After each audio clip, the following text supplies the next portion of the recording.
The Midnight Hauntings.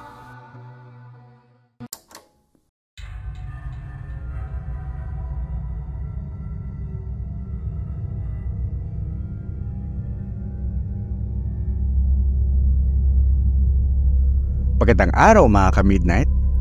Ako si Blue. Isa na namang kwento ang ipinadala sa atin ng isa nating tagapakinig. Ito ay tungkol sa isang dalagita na nakatanggap ng isang manika mula sa kanyang lola. Lingid sa kanyang kaalaman ay may misteryosong nababalot sa manikang ito. Ako po si Grace. Gusto ko lang ibahagi ang aking karanasan na nangyari nitong mga nakaraang araw lamang. Nagsimula ito noong aking ika-14 na kaarawan, kung saan niregaluhan ako ng aking lola ng isang manika. Si Lola Nita at Lolo Obet na ang nag-alaga sa akin nang mamatay si Mami Lourdes sa panganganak sa akin. Tanging mga litrato lang ni Mami ang meron ako at mga kwento nila Lola ang alaala ko sa kanya. Simula noong bata pa ako, si Lola Nita na ang tumayo bilang aking magulang. Mabait si Lola Nita, pero minsan ay mahigpit ito sa akin.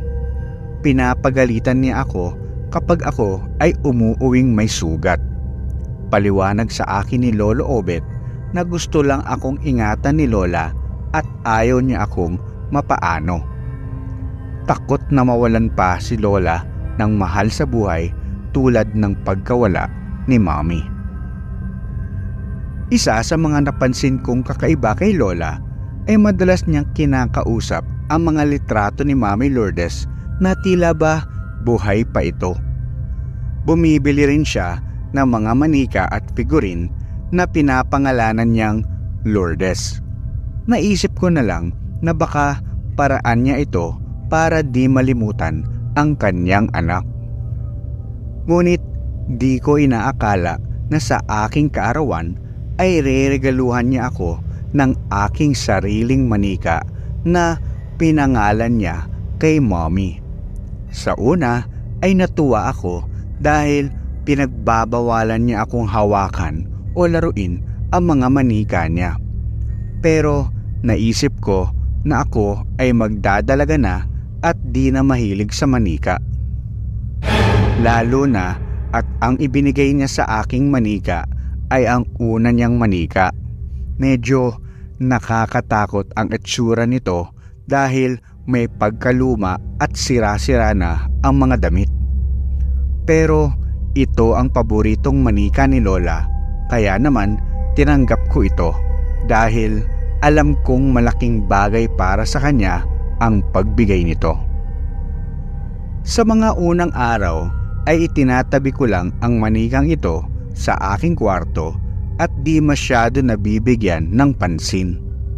Ngunit nitong nakaraang linggo, nakakaramdam ako na para bang may nakatingin sa akin. Doon ko napansin na parang may kakaiba sa manikang regalo ni Lola. Dahil isang beses, pagtingin ko sa manika, tila ba ito ay nakatingin din sa akin. Dahan-dahan ko itong nilapitan para kunin. Nang biglang gumalaw ang mga mata nito at tumingin din sa akin, napasigaw ako at agad na tumakbo. Nanginginig ako sa takot at hindi bumalik sa kwarto buong gabi.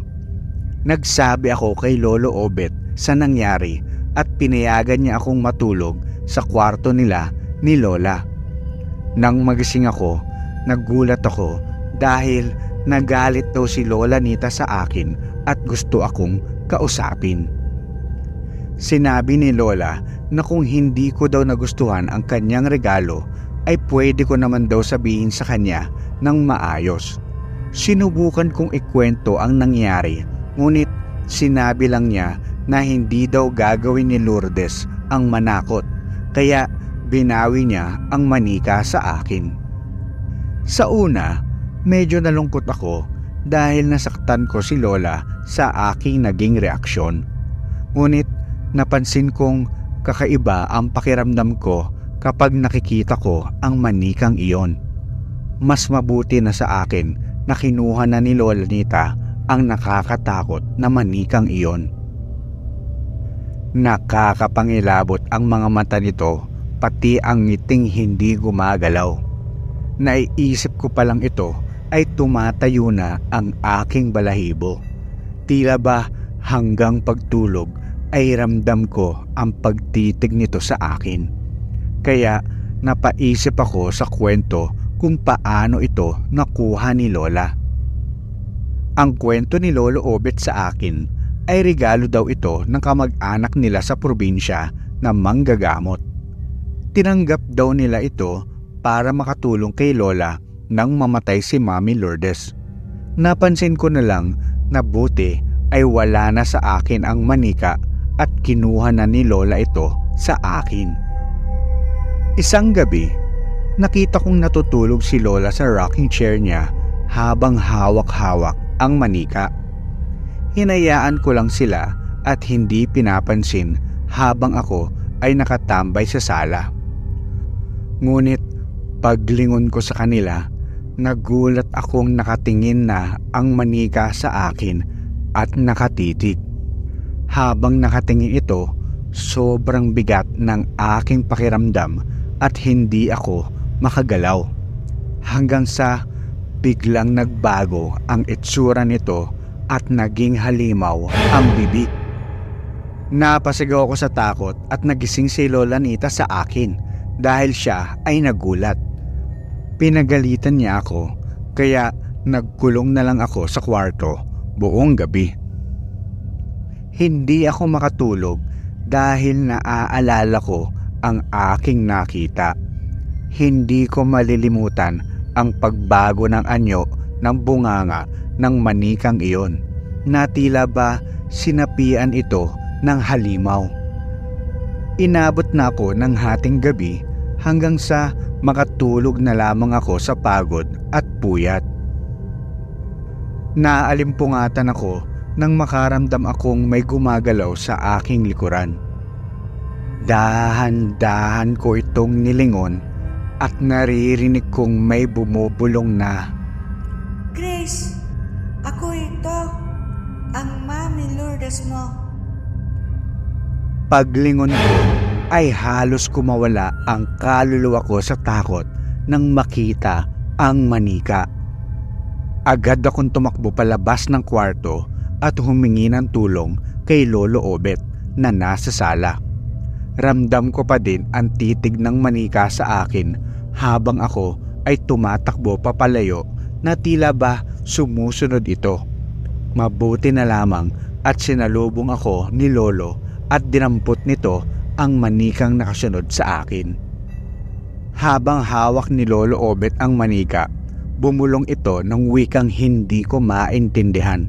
Tila ba dinadasalan nito ang manika habang hawak niya ito. Nang matapos ang kanyang dasal, hiningal si Lolo na umupo at lumapit sa akin para ipaliwanag ang lahat. Ipinaliwanag ni Lolo Obet sa akin ang misteryosong bumabalot sa manikang iyon. Nagsimula daw ang lahat nang mapansin niyang dinadasalan ni Lola Nita ang manika. Naabutan pa niya na nilagyan ni Lola ang manika ng naiwang buhok ni Mami Lourdes. Dati pa daw niyang napapansin na may kakaiba sa manikang iyon simula ng dasalan ni Lola Nita, pero hinayaan niya lang dahil nakatulong ito sa kalungkutan nila nang mamatay si Mommy. Ngayong nadamay na ako, kailangan na daw palayasin ni Lolo Obet ang espiritong sumapi sa manika. Mabuti na lamang ay may mga alam na dasal si Lolo panlaban dito, dahil sigurado daw siya na hindi si Mami Lourdes ang sumanib sa manikang ito. At kung anumang masamang nilalang ang natawag ni Lola Nita noon, ay sigurado siyang hindi maganda ang intensyon nito. Sana lang ay wala nang ibang sapian pa ang masamang espiritong iyon sa aming bahay.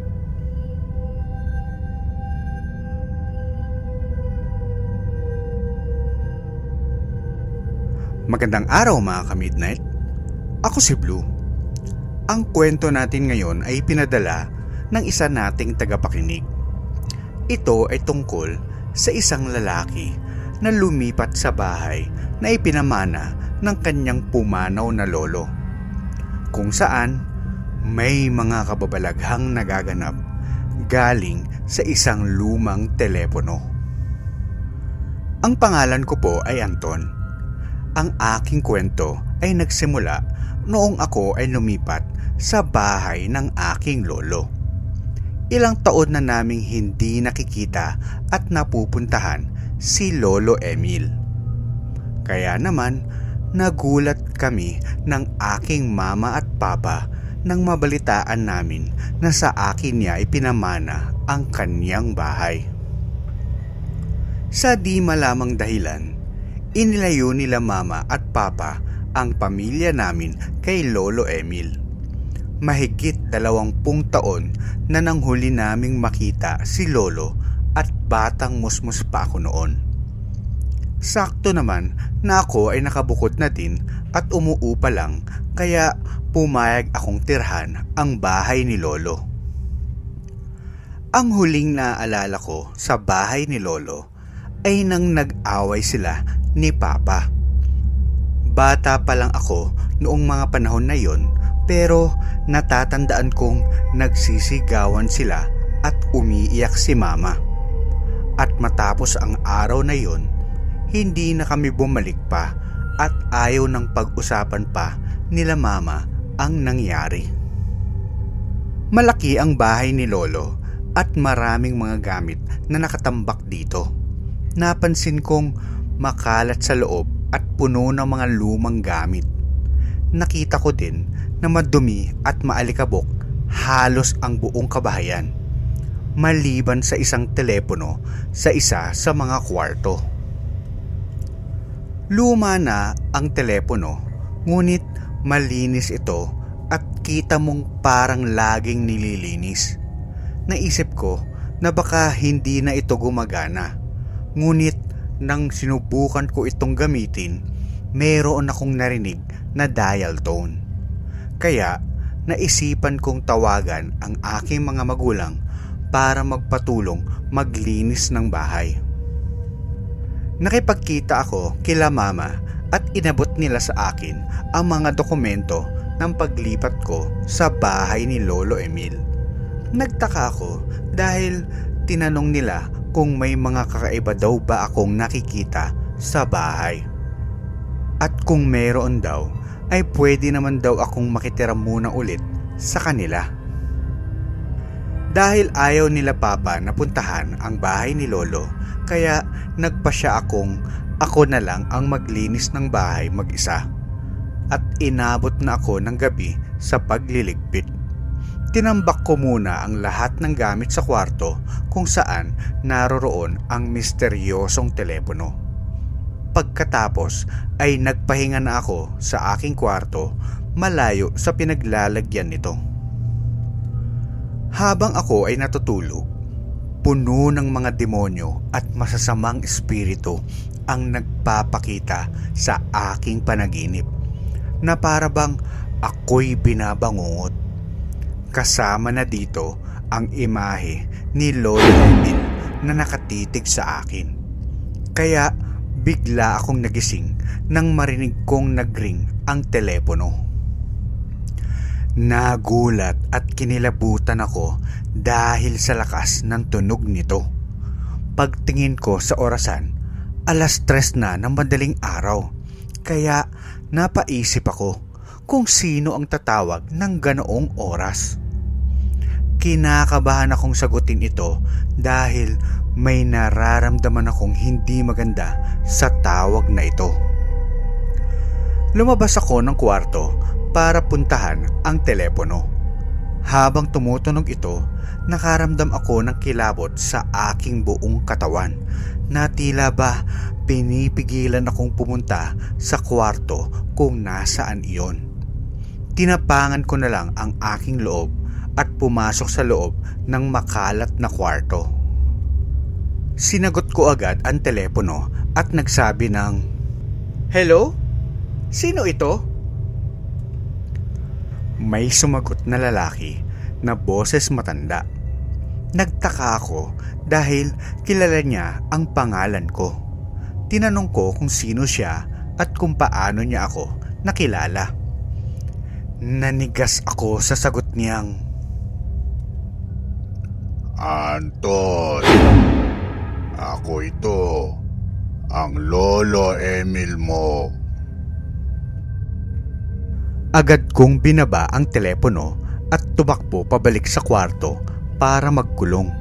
Sa una ay iniisip kong baka prank call lang ito ng mga kakilala ko. Ngunit hindi ko maialis na ganoon ang boses ni Lolo Emil noong huli ko itong makita, kaya alam kong siya ang kausap ko. Kinabukasan nang ako ay magising, naisip kong baka masamang panaginip lamang ang nangyari. Patuloy kong nilinis ang kwarto ni Lolo at nagtapon ng iba pang mga gamit niya. Napansin kong may isang kahon pa akong hindi nabubuksan. Pero naisip kong sa susunod ko na lamang ito liligpitin. Kaya nagpasya akong magpahinga at gumala muna sa labas. Habang naglalakad, napaisip ako sa kahon na hindi ko pa nabubuksan. Dahil nakatago ito maigi sa kwarto ni Lolo na tila ba ayaw niyang may makakita rito. Natigil na lamang ang aking pag-iisip nang makasalubong ko ang aking kababatang si Edward. Matagal kaming hindi nagkita dahil lumipat siya ng bahay bago kami tuluyang umalis kina Lolo. Nakakalaro ko si Edward noong mga panahong umuuwi pa kami kina Lolo dahil malapit lang ang bahay nila sa amin noon. Nagkamustahan kami at nagkwentuhan hanggang inabot na ng gabi. Ngunit kinailangan ko nang umuwi at sinabing magliligpit pa ako sa bahay. Hiningi ko na lang ang kanyang landline number para matuloy ang aming kwentuhan pag uwi ko. Pagdating sa bahay ng aking lolo, nakaramdam na ako ng pagod at hindi na kinayang maglinis pa. Kinuha ko ang kahon na iniisip ko kanina pa, ngunit hindi ko muna ito binuksan. Naisip ko kasi na sabihan muna sila Papa tungkol sa kahon dahil baka may importanteng gamit doon si Lolo Emil. Naalala kong tawagan si Edward para makipagkwentuhan. Habang nag-uusap kami, napansin kong panay ang sabi niya na ayaw niyang makaabala sa akin. Nang makailang ulit na siya, tinanong ko kung bakit niya sinasabi iyon. Kinilabutan ako nang sinabi niyang, "Kanina ko pang naririnig na nagtatawag sa iyo ang lolo mo eh." Napatigil ako at agad na binaba ang telepono. Sa aking takot ay ayaw ko na munang bumalik pa sa loob ng bahay. Hindi ako makapaniwala na may ibang naririnig si Edward na tila may kasama ako sa bahay. Lalo na't hindi niya alam na namatay na si Lolo Emil. Hinarap ko na sila Mama at Papa para alamin kung anong nangyari kay Lolo at nagulat ako sa kanilang ibinunyag sa akin. Simula daw kasi nang namatay si Lola, nagbago si Lolo Emil at nahilig sa mga ritual at mga dasal. Noong una ay puro mga dasal lamang ito, ngunit nagulat sila isang araw. Gumawa daw ng mga ritual si Lolo para makausap si Lola. at nakakatakot na ang mga malademonyong dasal nito. Nilayuan nila si Lolo nang muntik na akong gawing alay sa kanyang ritual at doon nakipag-away si Papa kay Lolo. Binalak daw kasi akong gilitan sa leeg ni Lolo Emil habang ako ay natutulog noong araw na lumayas kami. Nabanggit ko kila Mama at Papa ang mga kababalaghang nangyari sa bahay at naisip kong buksan ang kahon ni Lolo. Puno ito ng mga litrato ni Lola at mga kandila. Marami ding mga libro tungkol sa iba't ibang ritual at mga dasal na pang-demonyo. Ngayon, nakatira pa din ako sa pinamanang bahay sa akin ni Lolo. At minsan ay tumutunog pa din ang telepono. Ngunit hindi ko na ito sinasagot pa. Lalo na nang malaman kong ginagamit ito dati ni Lolo Emil para kumausap ng mga demonyo. Anton. Anton.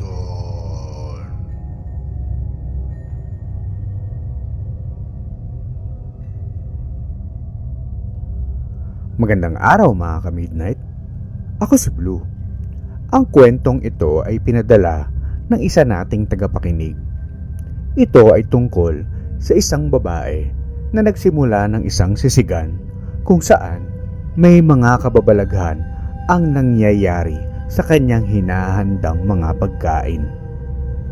Bata pa lang ako, pangarap ko ng magkanegosyo ng sisigan dahil yun ang nakalakihan ko sa aking mga magulang. Naisip kong magbabago ang aking buhay nitong aking sisigan sa aking bagong nilipatan.